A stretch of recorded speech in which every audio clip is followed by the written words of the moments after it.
My name is Clara Mendes. I love flowers. I used to dream of owning a small flower shop of my own someday.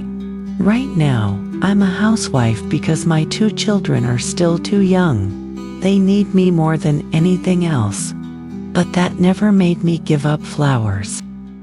There are always fresh flowers somewhere in my house. The vases are changed constantly.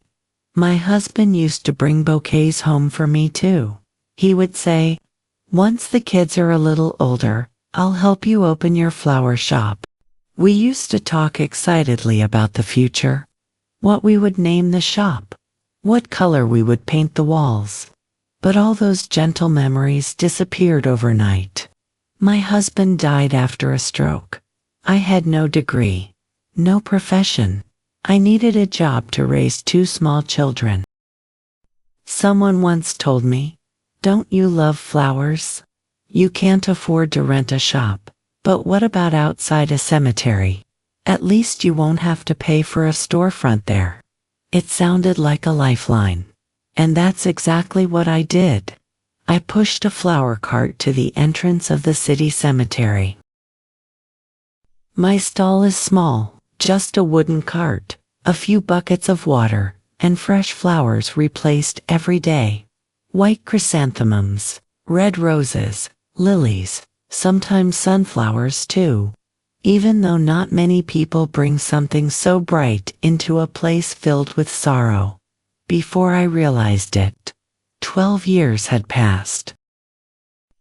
In the beginning, I was afraid of the silence, afraid of the people dressed in black, their eyes swollen from crying, afraid of hearing heartbreaking sobs under the burning afternoon sun, and afraid of the feeling that came when daylight slowly disappeared.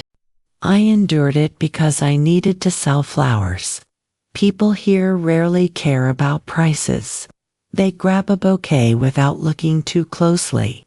Even if the flowers are slightly wilted, they don't have the energy to notice. But over time, I realized, this place is not only made of tears. Some people come very quietly. There is a middle-aged man who buys exactly 1 rose every Saturday. He never wears black. He never cries.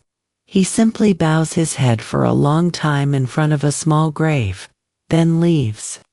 There is also an elderly woman with silver hair who buys white chrysanthemums every month. She likes talking to me before she goes inside. He loved chrysanthemums. She once told me. I never met him, but through her stories, I feel as if I've known him for years. I try to replace the flowers every day so each bouquet is as beautiful as possible when someone takes it away. Even though I know that beauty only lasts a few hours. Soon enough, the flowers wilt beneath the harsh sunlight and cold winds, just like a human life. So brief. There are young people too. One girl, maybe 20 years old, stood in front of my stall for a long time. "I don't know which flowers to buy," she said. I asked, "What color did he like?" She fell silent. "I don't know. We were angry at each other when he got into the accident." In the end, she chose sunflowers. "Because he hated sad things," she said, smiling while tears kept falling down her face.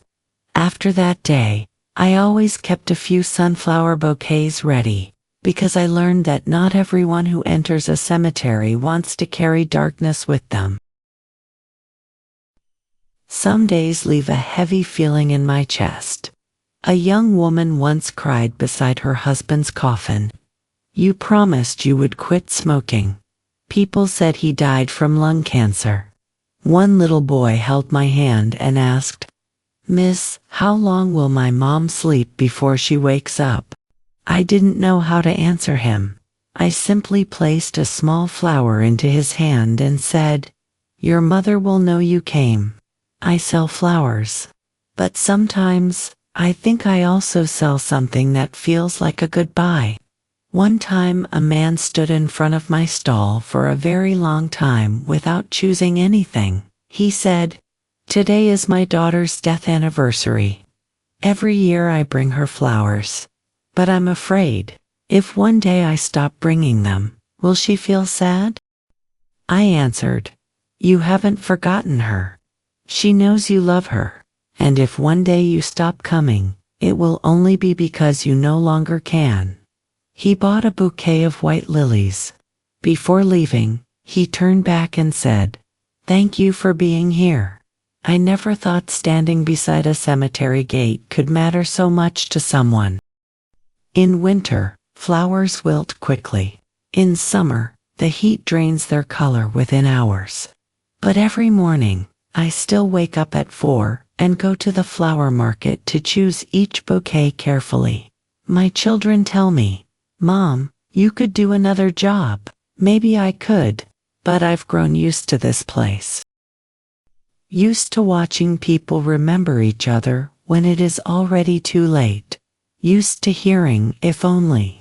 Used to apologies spoken in front of cold stone graves. I learned something here. People never truly say everything they want to say. If I could see my husband again, I think I would want to tell him so many things about our children, about how they grew up, about the lessons life taught me. I would tell him about myself, about this work, about all the small things that happened after he left. But I think, if that moment ever came, I would probably just stay silent and look at him carefully. For a very long time, I'm no longer afraid of death, because every day, I see it walking beside love. Flowers will always wilt, but people still buy them, because they need something to place down, as if setting down a piece of the longing inside their hearts. My name is Clara Mendes. I sell flowers outside a cemetery, and every bouquet I hand to someone is not only for the dead, but also for the hearts still learning how to remain behind.